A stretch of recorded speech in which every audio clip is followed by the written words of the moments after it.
The invitation said the Mafia boss wanted to have dinner with me, and I nearly threw it in the trash. Black cardstock, silver ink, a private dining room at the most exclusive hotel in the city, and a name I had only ever seen in newspapers, printed next to words like alleged and empire. Alessandro Vieri did not know I existed. I was a 32-year-old financial analyst who had buried her father 3 weeks earlier, and men like that did not invite women like me to dinner. Someone was laughing at me. I was certain of it. What I did not know, standing in my kitchen with that beautiful, cruel card between my fingers, was that the joke was never really about me. It was a measurement. And when I walked into that dining room anyway, the most powerful man in the city forgot how to speak. Let me back up, because the invitation only makes sense if you understand how invisible I was. My name is Celia Wren, and I am a heritage property financial analyst. When someone restores an old hotel or a crumbling theater, I am the person who untangles 60 years of ledgers to find out where the money went. It is quiet, unglamorous work, and I have always been good at it, because I was raised by the man who taught me that buildings keep their secrets in their paperwork. My father, Adrian Wren, raised me alone after my mother died when I was 9. He was an archivist of other people's fortunes, a soft-spoken man who could read a balance sheet the way other men read faces. We were never rich, but we were never careless. He died in April, of a heart that simply stopped, and 3 weeks after his funeral, when my apartment was still full of his boxed papers, the courier arrived at my office with the card. My supervisor saw it before I did. The Vieri name traveled through our office faster than fire. Everyone knew that name. Alessandro Vieri ran the kind of family that owned historic hotels, art storage facilities, and half the commercial skyline, and that journalists photographed only from a distance. I turned the card over twice, looking for the trick. Someone who knew I had just lost my father, someone who knew I had no standing, no connections, and no one left to call, had arranged a prank. I almost did not go. I put the card in a drawer twice and took it out twice. What finally decided me was not courage. It was exhaustion. I had spent my whole life being the sensible woman things happened to, and grief had burned the fear clean out of me. If strangers wanted to laugh at the quiet girl in the cheap blazer, I decided they would have to do it to her face. There was no fairy tale transformation. I did not max out a credit card or hire a stylist. I wore the best thing I owned, a dark green dress I had bought for a wedding 2 years earlier, and my mother's pearl earrings, the only valuable objects I had inherited from her. I wanted to walk in looking like myself, only undefeated. I did not know yet that undefeated was exactly the wrong thing to be, in a room full of people who had bet on me being broken. The Bellemere Hotel was a restored palace from the 1920s, all brass and marble and soft golden light, and it belonged to the Vieri family. A man in white gloves escorted me to a private elevator, and the elevator opened onto the top floor. I had expected a small room, a few smiling executives, a punchline delivered over expensive wine. Instead, I found a dining room the size of a chapel, a long table set for 12, and an entire family waiting in silence. At the head of the table sat Alessandro Vieri. He was 46, dark-haired, gray at the temples, with the kind of stillness that made everyone else in a room seem like they were moving too fast. The maitre d' announced me in a clear voice. Miss Celia Wren. And the room changed. Alessandro rose slowly, looked at the place card in the attendant's hand, and then looked at me. And for 3 long seconds, the most dangerous man in the city said nothing at all. "Where did you get that invitation?" he asked finally. His voice was quiet, which somehow made it worse. Every face at the table turned toward me. I lifted my chin and answered the only way I knew how, honestly. "It was delivered to my office by courier. It has your name on it, unless there is another Alessandro Vieri running an empire I should know about." Someone inhaled sharply. A younger man at the table, handsome and charm bright, laughed a little too loudly.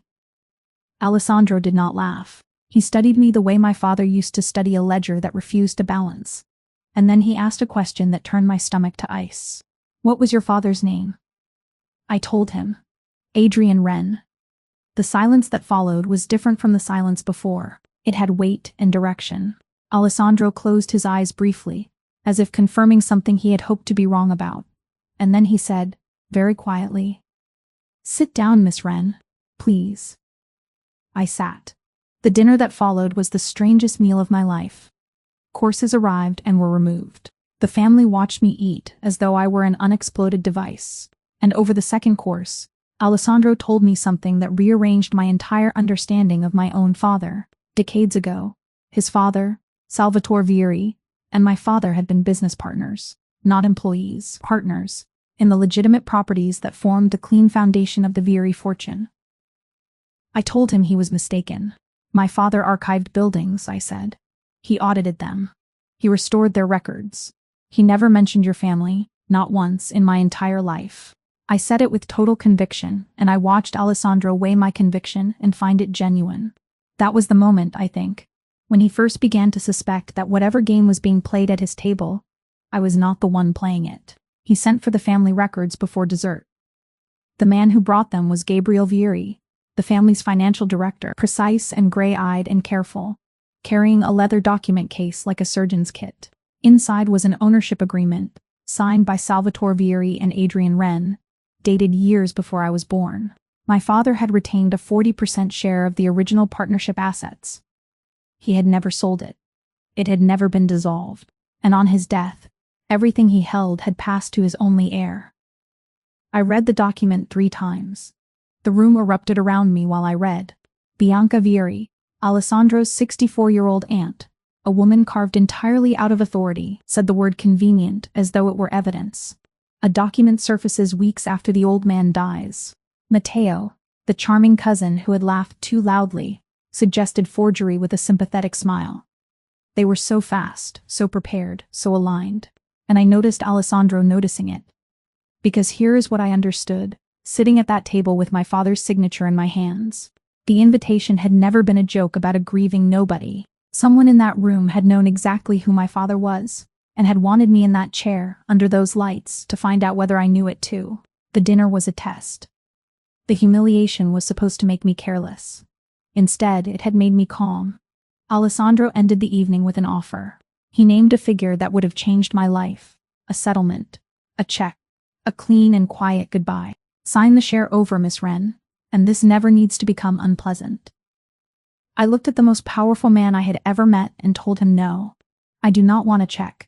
I want the documents examined properly by people neither of us pays for.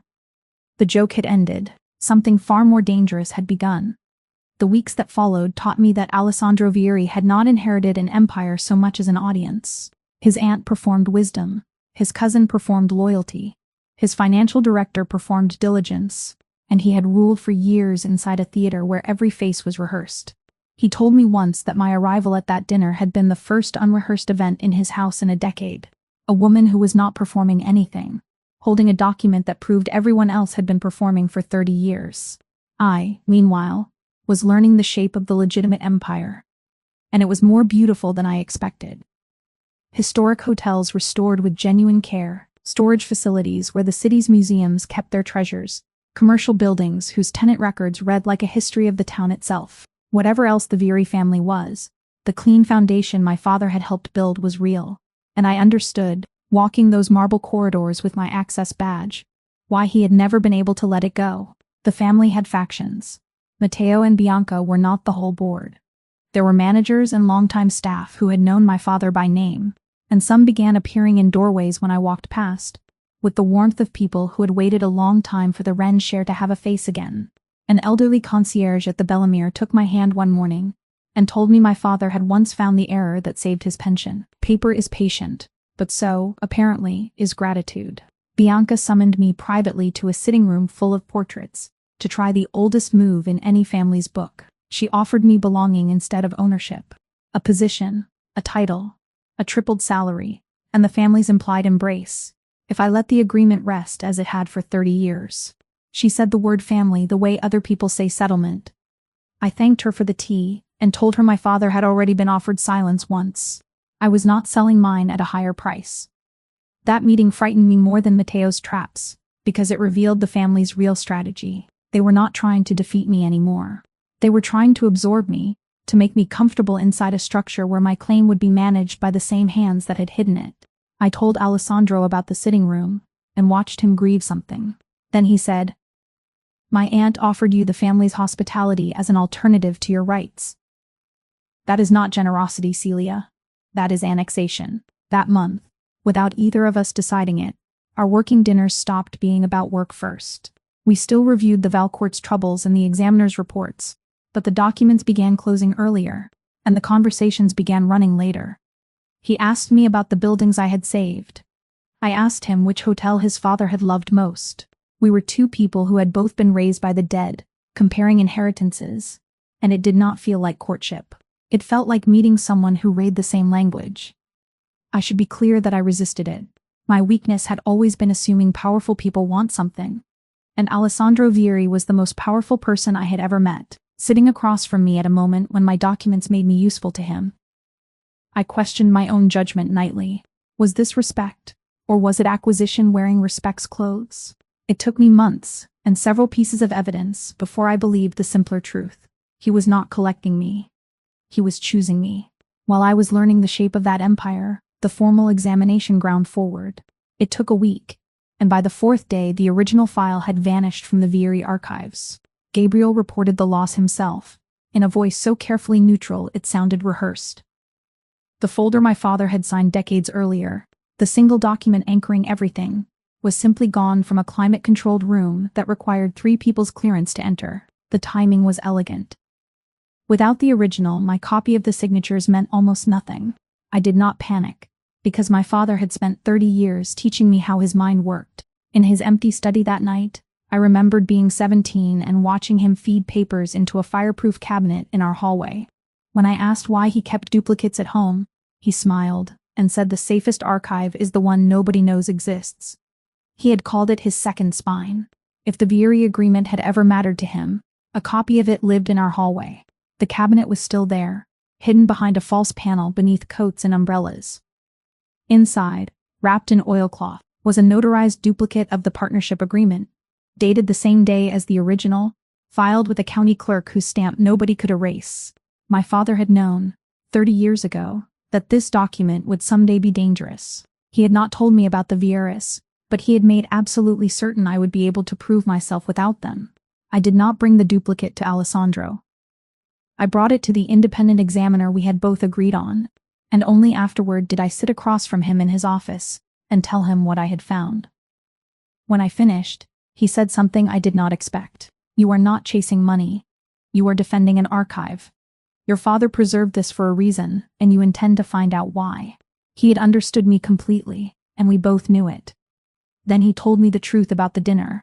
He had never authorized the invitation. His name had been used without his knowledge, his private dining room booked through channels only family could access. Someone wanted you in that room, Miss Wren, and it was not me. I intend to learn who. It was the first time we were on the same side of anything, and I remember noticing that it felt less like comfort and more like standing next to a fire.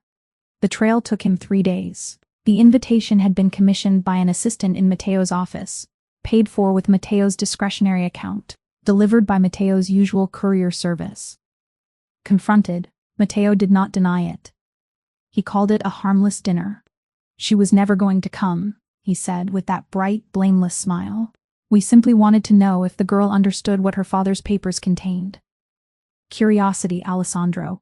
Not cruelty. He said it as though testing people through humiliation were a form of due diligence.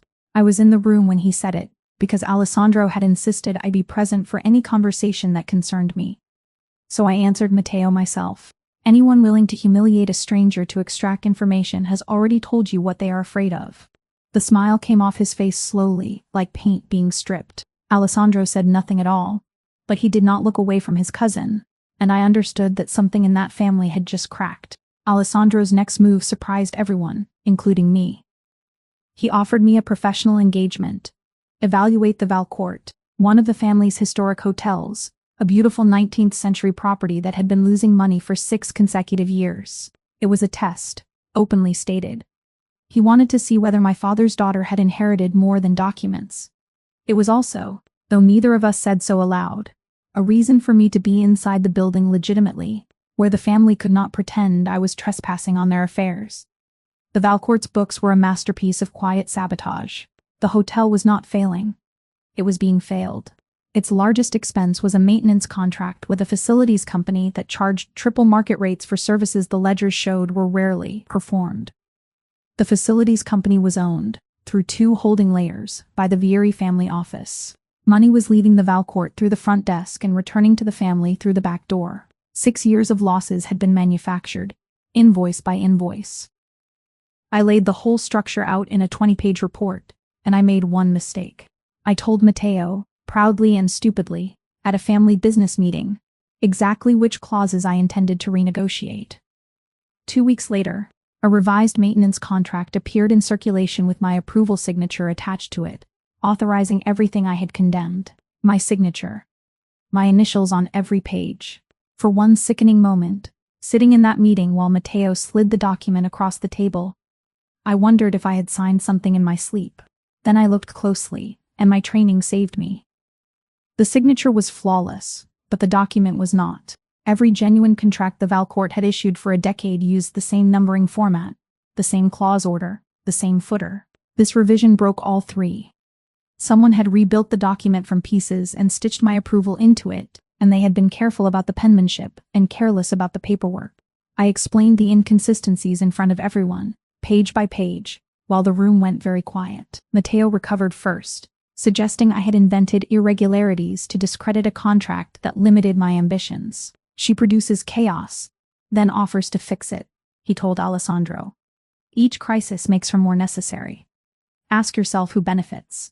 It was an elegant, poisonous attack, landing on a man whose survival was built on suspecting everyone.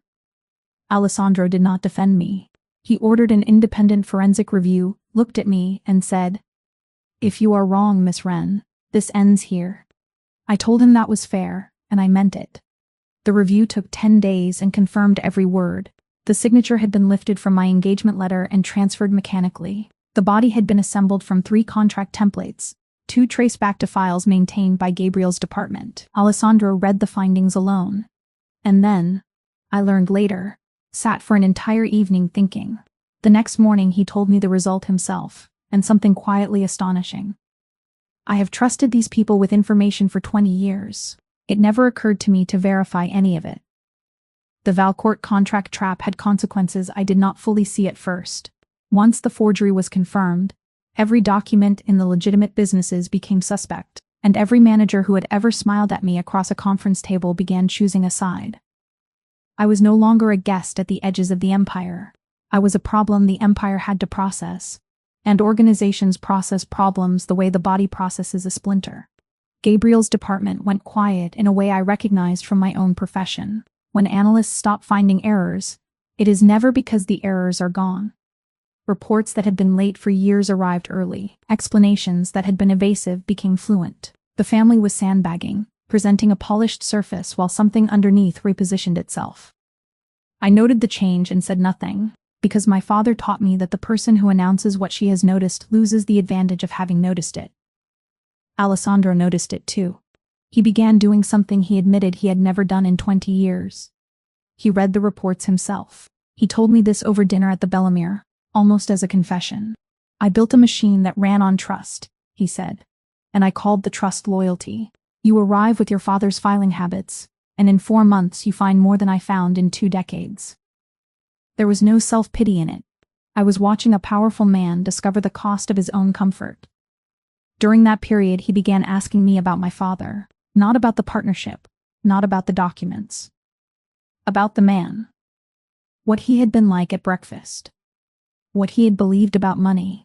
I told him about the hallway cabinet, the phrase second spine, the father who answered every question about work with the same sentence. Paper is patient, Celia, and that is why it is honest. Alessandro listened the way he listened to evidence, and it made me realize how lonely the top of an empire must be. That was the week the traps stopped being about documents and started being about me.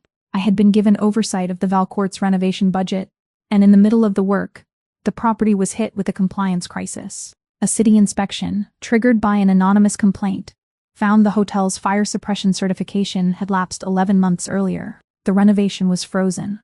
The hotel faced closure. And the certification, every record insisted, had been my responsibility to renew.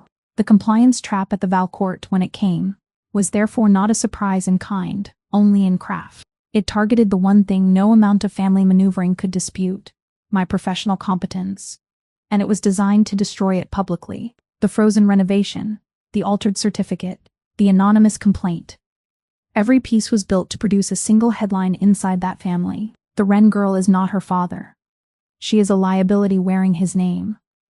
I knew it had not, because I had checked the certification myself during my first week, and I remembered the expiry date the way I remember all numbers, permanently. The certificate on file had been altered, one digit in one date. So I reconstructed the property's entire compliance history from invoices, inspection reports, and email metadata.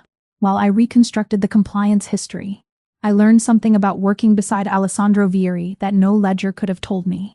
He did not hover. He did not send deputies to check my progress or offer comforting lies. He gave me full access to every record I requested within the hour, and then he left me alone to work, which from a man like him was the highest form of respect available. Trust, I was learning, is not declared. It is demonstrated in permissions. On the 7th night, past midnight, alone in the Valcourt's shuttered office with decades of inspection files, I found the keystroke that broke the trap. The altered certificate had been reissued through the city's online portal, which kept logs. The access came from an account registered to a consulting firm at 2 a.m. on a Sunday, the hour chosen by people who believe no one reads logs. My father read logs. He taught me to read logs.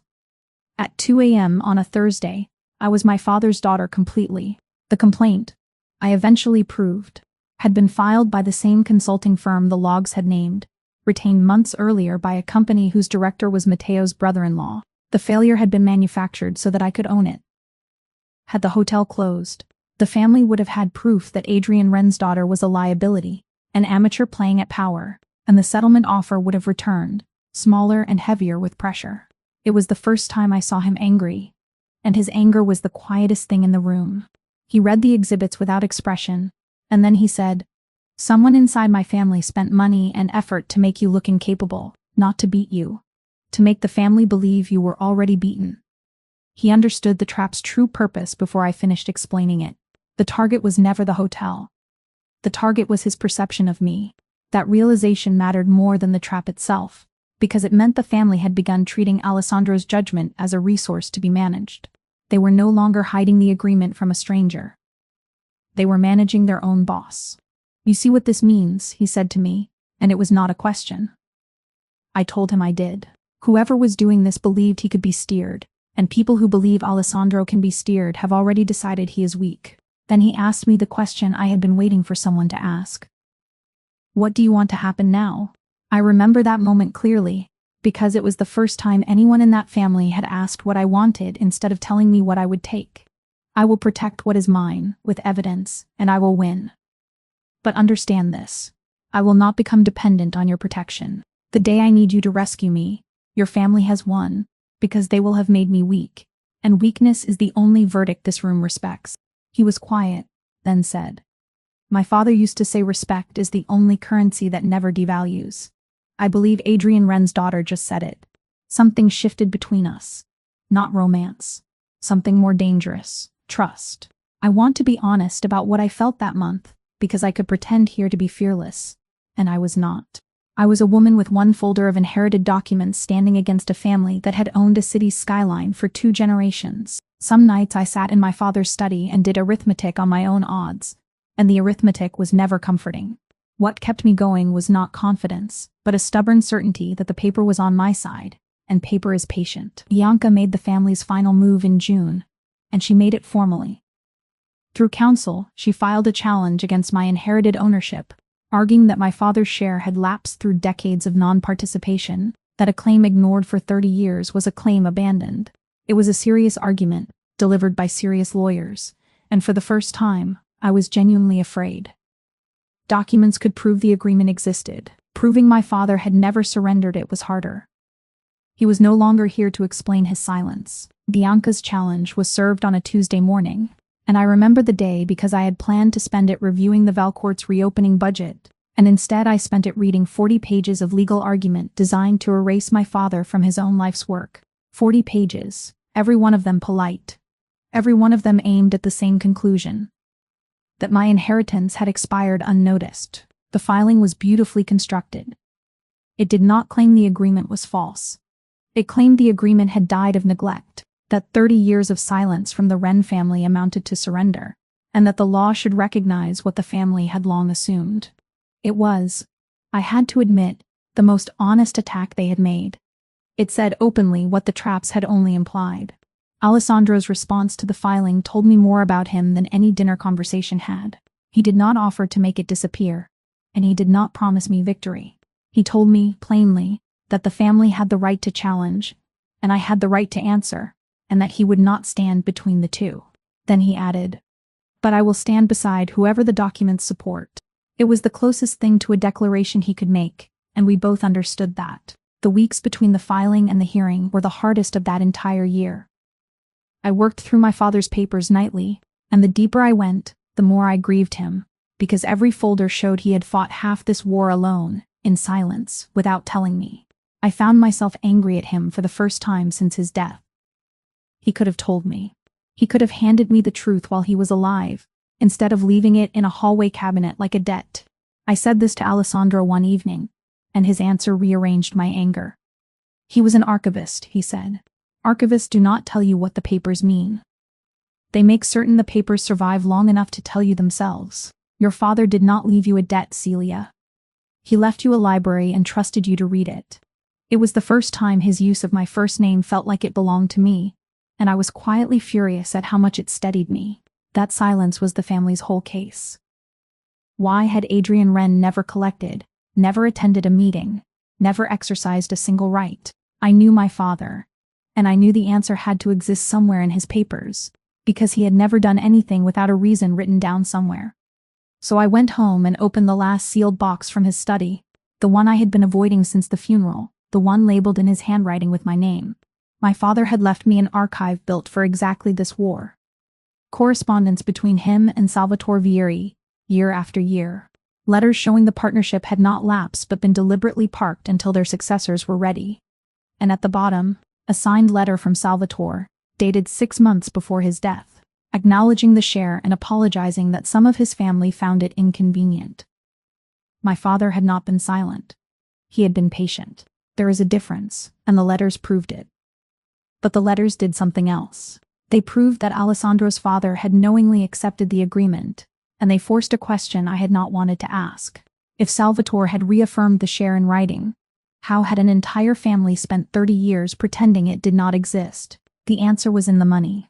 The examiner's trace found that distributions owed to my father's share had been rerouted through internal accounts for decades as administrative expenses. The man who had designed that disguise was Gabriel Vieri. Confronted with his own ledgers, Gabriel did not perform outrage. He was too precise a man for bad theater. He confirmed the rerouting and named its purpose. Keep the Wren share invisible, keep it small on paper, keep it forgotten. It was understood within the family, he said, that the arrangement was an embarrassment best managed quietly. An embarrassment, 40% of the legitimate foundation of the Vieri fortune. And my father had spent 30 years being managed like a clerical error. Gabriel's exposure unraveled the family in a way the forged contract had not, because Gabriel was not charming and volatile like Matteo. He was the spine of their legitimacy, the man whose signatures made every clean transaction clean. When the examiner's trace report identified his department as the architect of the rerouted payments, the family did not close ranks around him. They went silent around him, which in that world is far worse. I watched men who had dined with Gabriel for 30 years forget how to pronounce his name. Matteo's confession came last, and it came without lawyers, because Alessandro asked him a single question in a room with no one else but me. Why the dinner? And Matteo, who had built his entire defense on charm, finally told the truth, because even he understood that the ledgers had ended the performance. He had learned of the agreement 2 years earlier from Gabriel's files. He had watched my father die, watched me inherit, and arranged the dinner to measure me. If I had arrived ignorant, a settlement would have been cheap. If I had arrived afraid, I could have been frightened away. You were supposed to be nobody, he said to me. Nobody comes to that dinner. Nobody says no to that check. You were supposed to be a rounding error. The cruelty had never been casual. It had been arithmetic. I watched Alessandro listen to his cousin describe me as a rounding error, and I watched something in him finish breaking. He had spent months assembling the truth the way I assembled ledgers, piece by piece, and the picture it made was unbearable. His family had not been protecting the empire from an outsider. They had been protecting their own positions from a document. The loyalty he had given them for 20 years had been spent, quietly and completely, on a lie about a dead man's signature. What he did next, he did without drama, which made it absolute. Gabriel was removed as financial director the same week, his authority over every account withdrawn pending a full audit. Matteo was stripped of his operational roles and his discretionary funds. Bianca's formal challenge collapsed when Salvatore's letter entered the record, and the woman who had run the family's affairs for decades found herself with no affairs left to run. Alessandro did not shout. He simply took back every key he had ever handed out. The day Alessandro removed his relatives from authority, I expected to feel triumph, and I felt something more complicated. I had won, and winning meant a family was breaking in front of me, and some part of me, the part raised by a gentle man who apologized to furniture, understood what that costs. I said as much to Alessandro, and he gave me an answer I have carried since. They broke this family years ago, he said. You are simply the first person who made the fracture visible. 2 weeks later, he asked me to meet him at the Bellamere, in his office above the dining room where this had all begun. He offered me a permanent leadership role in the legitimate businesses, and he offered it with genuine respect, which is why I was able to refuse the first version of it. I will not be an executive your family outvotes, I told him. If I accept authority, it has to be real. Independent. Mine by right and by document, not by your patience. He smiled then, the first unguarded smile I ever saw from him. That, he said, is exactly the condition I hoped you would set. The restructuring ran through July and August, in the strangest meetings of my life, because half the table was negotiating with a woman they had invited to dinner as a joke. I did not enjoy their discomfort. Enjoying power over the defeated is the first symptom of becoming them. I negotiated the way my father archived, carefully and without spectacle. And when the instruments were signed, 40% had become 50, because Alessandro insisted the additional 10 was not generosity but arithmetic, the interest on 30 years of silence. When the summer's work was finished, I owned 50% of the legitimate Vieri holdings. Not a salary. Not a title.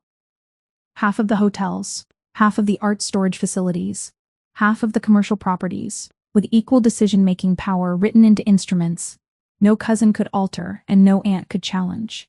The inheritance my father had preserved in a hallway cabinet had become, in my hands, what it was always meant to be. A partnership between two families, restored a generation late.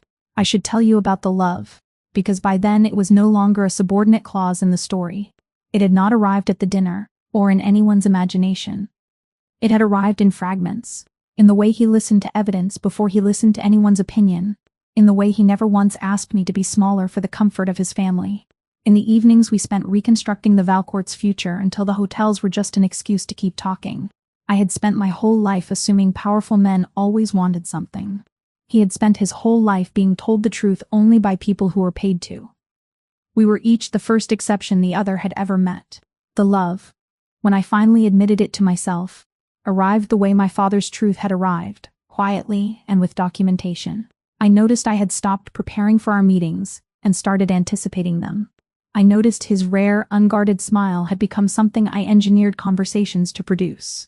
I noticed that on evenings without meetings I missed him, and missing him unsettled me more than any trap his family had built. Most of all, when I imagined the empire I now half-owned, the picture in my mind always contained 2 offices, and one was his. For a woman who trusts only what can be verified, falling in love felt like auditing my own heart and finding it hopelessly out of balance. He said it first, in the renovated lobby of the Valcourt, months after the restructuring, standing under a ceiling our 2 fathers had once signed for. I expected a complication, he told me. A problem my father's past had left on my desk. You have become the person I cannot imagine any of this without. I had prepared no answer. For a woman who remembers every number she has ever read, I could not produce a single word, so I told him the only true sentence I had. I came to that dinner expecting to be laughed at. You are the only thing about that night that has never once felt like a joke. In October, exactly 1 year after the courier first arrived at my office, the Vieri family held its annual private dinner at the Bellamere, in the same long dining room, at the same table set for 12. This time my place card did not say guest. It did not need to say anything, because I walked in beside Alessandro as co-owner of half the empire, and the room did not go silent out of shock. It went silent out of respect, which sounds similar and is entirely different. Bianca did not attend. Matteo watched from the far end of the table with the careful neutrality of a man who had learned what I cost. Gabriel's chair was occupied by an examiner I had chosen myself, and when Alessandro raised his glass, he did not toast the family, or the hotels, or the year. He toasted Celia Wren, whose patience had outlasted them all, and the dining room that had been designed to humiliate me stood witness while 12 people drank to my father's name. Sometimes I think about the version of me who almost threw the invitation away. She believed she was invisible, and she was right, but not in the way she thought. She was invisible the way foundations are invisible, the way documents are invisible, unnoticed right up until the moment everything built without them has to answer for itself. The dinner was never a joke about me. It was a confession, written in silver ink, from people who were afraid of a dead man's daughter. They were right to be afraid. They were simply wrong about what to fear. It was never my father's documents. It was his daughter, who read them, understood them, and walked into that room anyway.